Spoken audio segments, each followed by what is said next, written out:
For positive a and b, we take the fourth root of a cubed b squared, raise that result to the second power, and divide by the square root of a b. We need the equivalent expression. The choices are a times the square root of a, the square root of a b, a times the square root of b, and a squared times the square root of b. There are 3 layers to track: a fourth root, then an outer square, then division by a square root. I want to write the full structure before touching any exponent. Good, positivity matters too. Because a and b are positive, the even roots are real, the denominator is non-zero, and rational exponent rules apply without absolute value complications.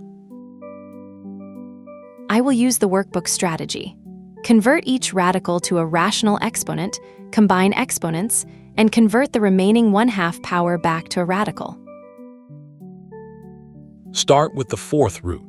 Taking a fourth root is the same as raising the entire radicand to the 1/4 power. Then the outside square raises that 1/4 power to the second power. A power of a power multiplies the exponents, so 2 times 1/4 is 1/2. Here is my tempting shortcut.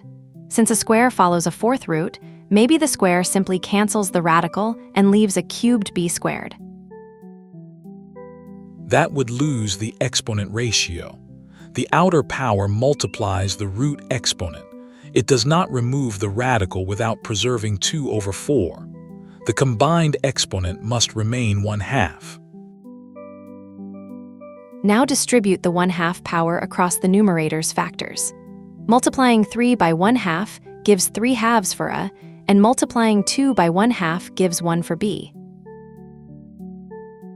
Translate the denominator with the same language.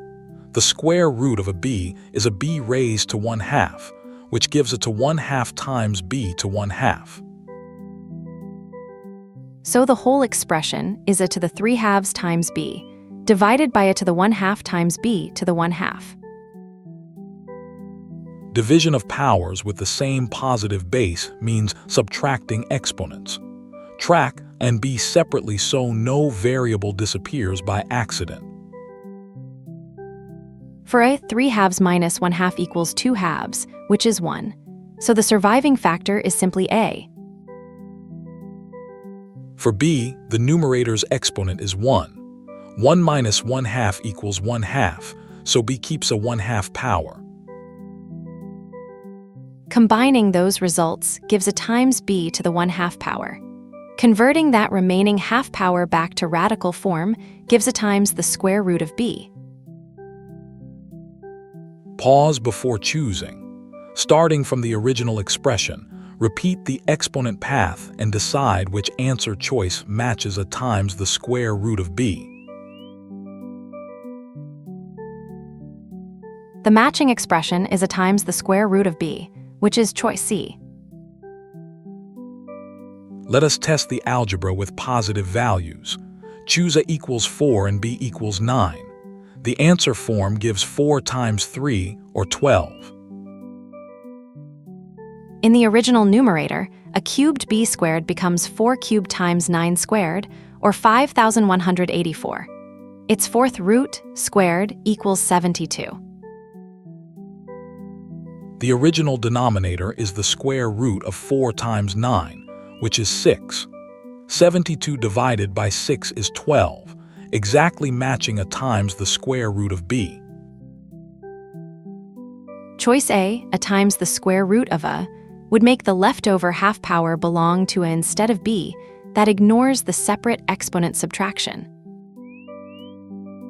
Choice B leaves both variables at exponent 1/2, as if the numerator contributed no extra powers, but the numerator leaves one full factor of a after division.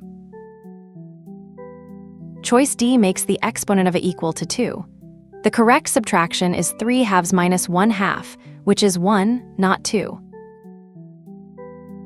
The reusable rule is to translate every root before simplifying. A fourth root contributes 1/4. An outer square multiplies that exponent by 2, and division subtracts the denominator's exponents. My checklist is to preserve the operation order, convert roots to fractional exponents, multiply powers of powers, subtract exponents when dividing like bases, and then return any 1/2 power to square root form. The fourth root followed by the square gives a 1/2 power.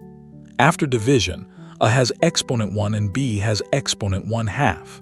The equivalent expression is a times the square root of B, choice C.